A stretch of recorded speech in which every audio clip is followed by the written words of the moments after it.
اس کے سینگ، اس کے چمڑے، حتیٰ کہ فقہ کی کتابوں میں یہ تک لکھا ہے اس کے چمڑے کو پھینک نہ دیا جائے بلکہ اچھے کاموں میں استعمال کیا جائے، اچھے کاموں میں استعمال کرو۔ اب تو ہماری وہ کیفیت نہیں رہ گئی کہ چمڑے کو دباغت دے کر کے ہم یوز میں لائیں، ہماری حیثیت نہیں، اس لیے ہم بیچ دیتے ہیں۔ ورنہ پہلے یہ ہوتا کہ قربانی کے جانوروں کے چمڑوں کو بیچا نہیں جاتا تھا بلکہ انہیں دباغت دے کر سکھا کر ان کو اچھے کاموں میں استعمال میں لایا جاتا تھا، مسجد کے کاموں میں اور بھی نیک کاموں میں لایا جاتا۔ قربانی کے جانور کا اتنا ادب کیا کرتے، اور جو سینگ یا اس کے پیٹ کی چیزیں نکلتی اسے دفن کر دیا جاتا تھا، سڑکوں پر گٹر نالیوں میں پھینکا نہیں جاتا۔ یہ تمام چیزیں تو ہم نے یکسر ختم کر دی، اور یہی ساری چیزیں ہیں جو آج غیروں کو ہماری طرف انگلی اٹھانے کا موقع ملا۔ تم قربانی کا ادب کرو، پھر دیکھو اللہ تعالیٰ تمہارے لیے کتنے راستے کھولتا ہے، کتنے راستے کھلتے چلے جاتے ہیں۔ خون میں لت پت ہو کر سڑکوں پر نکلنا یا دوسروں کو دکھانا، چاقو اور چھری لے کر لوگوں کو ڈرانا دھمکانا، یہ سخت ترین اعمال ہے۔ مدینہ طیبہ میں ایک صحابی رسول، وہ تو تلوار رکھنے کا موقع تھا اس زمانے میں، وہ تلوار ایسے لٹکائے ہوئے بغل میں آ رہے تھے، تلوار کی انیم نوک جو ہے اس طرح سامنے کو لٹکی ہوئی تھی۔ حضور پاک صلی اللہ علیہ وسلم نے دیکھا اور اس صحابی سے کہا کہ تلوار کو الٹا کر لو، تلوار کی نوک پیچھے کی طرف کر لو۔ اس وقت لٹکانے کا طریقہ ایسی تھا، کندھے پر لٹکایا جاتا تو تلوار ایسے لٹکتی کہ اس کی انیم، اس کی نوک سامنے کو ہوتی۔ حضور پاک صلی اللہ علیہ وسلم نے منع فرمایا اس طرح تلوار نہ لٹکاؤ۔ اس صحابی نے پوچھا کیوں یا رسول اللہ؟ حضور فرماتے ہیں مجھے یہ پسند نہیں کہ تلوار کی نوک کسی مسلمان کی طرف ہو رہی ہو، تلوار کا سرا یا انیم کسی انسان کی طرف ہو۔ وہ رحمت للعالمین مصطفیٰ صلی اللہ علیہ وسلم۔ ہاں جہاد کے لیے تلوار اٹھایا گیا ہے، وہ ڈیفنس ہے، لیکن ہر جگہ دکھاوا کرنے کا حکم اسلام نے دیا ہی نہیں۔ اگر اتنا یہ شوق ہے تو اپنی قربانی کر کے دکھاؤ، اپنا خون میں لت پت جسم لوگوں کے سامنے لاؤ۔ بکرے کے خون میں لت پت ہو کر لوگوں کو ڈرانے سے کیا حاصل ہے؟ بکرا وہ بھی ذبح ہوا، اس کا نقلی خون لے کر کپڑوں پر لگایا اور ادھر ادھر ناچ رہے ہیں۔ اگر تھوڑا بہت تمہیں قربان ہونے کا شوق ہے تو جاؤ ان راستوں پر جہاں تمہاری قربانی کی ضرورت ہے۔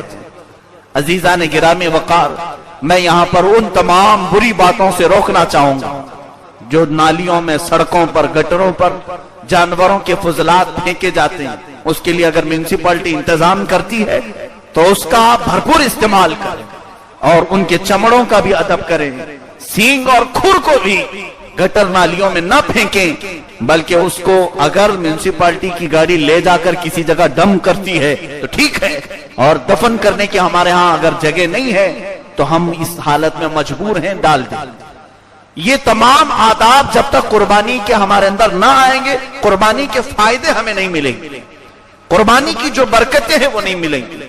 ساتھ ہی آخری باتوں میں یہ بھی عرض کروں گا، قربانی کا گوشت یقیناً ہم سب بڑے شوق سے کھاتے ہیں، لیکن اس میں سب سے پہلا حصہ ان غربا اور مساکین کا ہے، اور کسی غریب کو گوشت نہیں پہنچا تو سارے لوگوں کی قربانی مشکوک ہو جائے گی، معلق ہو جائے گی۔ ایک بیوہ یا ایک یتیم گوشت لینے سے رہ گیا اور اس کے دل سے دکھ بھری آواز رب تک پہنچ گئی تو ساروں کی قربانی بیچ میں لٹکا دی جائے گی، قبولیت کے مقام پر نہیں پہنچے گی۔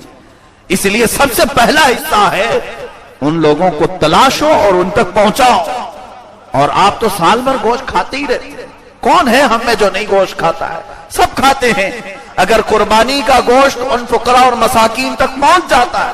اور ایک بات میں نے یہ بھی پڑھا، کئی فرشتے آزمائش کے لیے اترتے ہیں کہ اس کے دل میں خیرات کا جذبہ ہے یا نہیں۔